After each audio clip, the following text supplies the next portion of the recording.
তোমার কাজই হলো মাঠে কাজ করা, তোমার কাজই হলো রান্না করা। দেখো, কোনো ব্যক্তি যে কাজই করুক না কেন, যে কাজ করুক, আমরা সাধারণত বলি যে শিক্ষকের কাজ হলো শিক্ষা দেওয়া, শিক্ষার্থীদের কাজ হলো শিক্ষা গ্রহণ করা। দেখো, কোনো ব্যক্তির সেই কাজই করা, অর্থাৎ এই ধরনের বাংলা এক্সপ্রেশন যখন দেখবো আমরা ইংলিশ কীভাবে করবো। দেখো এখানে কি আছে, বাচ্চাদের কাজই হলো খেলা করা, ডাক্তারদের কাজই হলো চিকিৎসা করা, ডাক্তারদের কাজই হলো চিকিৎসা করা, শিক্ষকদের কাজই হলো শিক্ষা দেওয়া।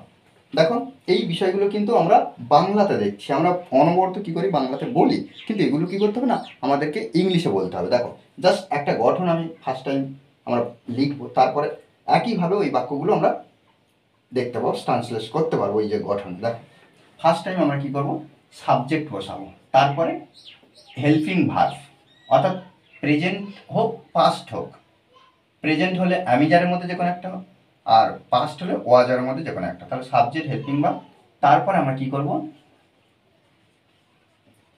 মিন্ট টু ব্যবহার করব, মিন টু, তারপরে ভার্ব, আর ভি ওয়ানে করব। ভি ওয়ান বলতে কি, ভার্বের প্রেজেন্ট রূপটা, ভার্বের প্রেজেন্ট রূপ বা প্রেজেন্ট ফর্ম যেটা আমরা বলি, তারপরে কি করব না, আদার্স ওয়ার্ড। ওকে, এইভাবে কিন্তু প্রত্যেকটা বাক্য ট্রান্সলেট করব এই গঠনে। দেখো, বাচ্চাদের কাজই হলো খেলা করা, তাহলে বাচ্চাদের, দ্য চিলড্রেন, সাবজেক্ট আমরা বসিয়ে দিলাম, দ্য চিলড্রেন। দেখো, হেল্পিং ভার্ব, বাচ্চাদের কাজই হলো খেলা করা, তাহলে প্রেজেন্টে আমরা এগুলো দেখতে পাচ্ছি, তাহলে আর ব্যবহার করব, আর, the children are meant to, কি করা না, খেলা করা, টু প্লে। দেখো, এই যে বাক্যটা আমরা প্রত্যেকটা সুন্দরভাবে সাজালাম, কি, দ্য চিলড্রেন অর্থাৎ সাবজেক্ট বসিয়ে দিলাম, তারপর হেল্পিং ভার্ব একটা বসালাম, এখানে সাবজেক্ট অনুযায়ী কিন্তু কখনো অ্যাম, কখনো ইজ, কখনো আর, সেটা সাবজেক্ট অনুযায়ী। তারপর কি আমরা মিন টু ব্যবহার করলাম, তারপর প্লে। যদি ফুটবলের কথা বলা হতো তাহলে ফুটবল খেলার কথা হতো, তাহলে আমরা আদার্স ওয়ার্ডের জায়গায় ফুটবল বসিয়ে দিতাম। তারপর দেখো, ডাক্তারদের কাজই হলো চিকিৎসা করা, ডাক্তারদের, তাহলে আমরা এখানে ডক্টরস ব্যবহার করব, ডক্টরস। আর মিন্ট টু, মিন টু, এই যে চিকিৎসা করা, ট্রিট,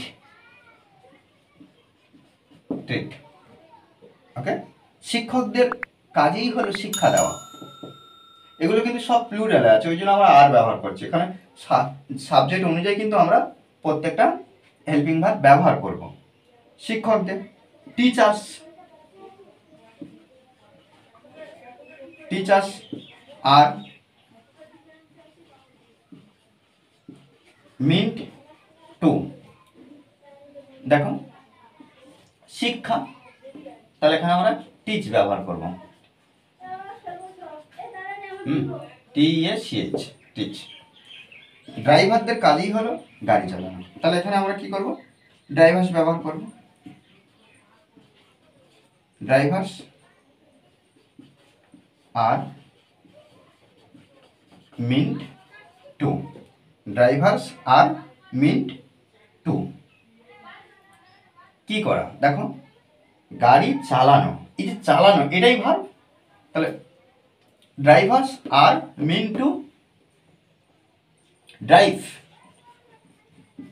ড্রাইভ কি, গাড়ি, দ্য কার।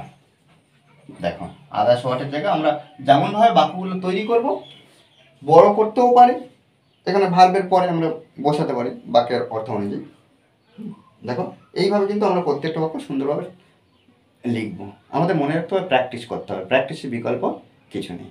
ওকে, আর এই ক্লাসটি যদি ভালো লাগে অবশ্যই লাইক কমেন্ট শেয়ার, আর যারা এখনো পর্যন্ত এই চ্যানেলটি সাবস্ক্রাইব করেননি তারা অবশ্যই চ্যানেলটি সাবস্ক্রাইব করে পাশে থাকবেন। Okay, thanks for watching this video.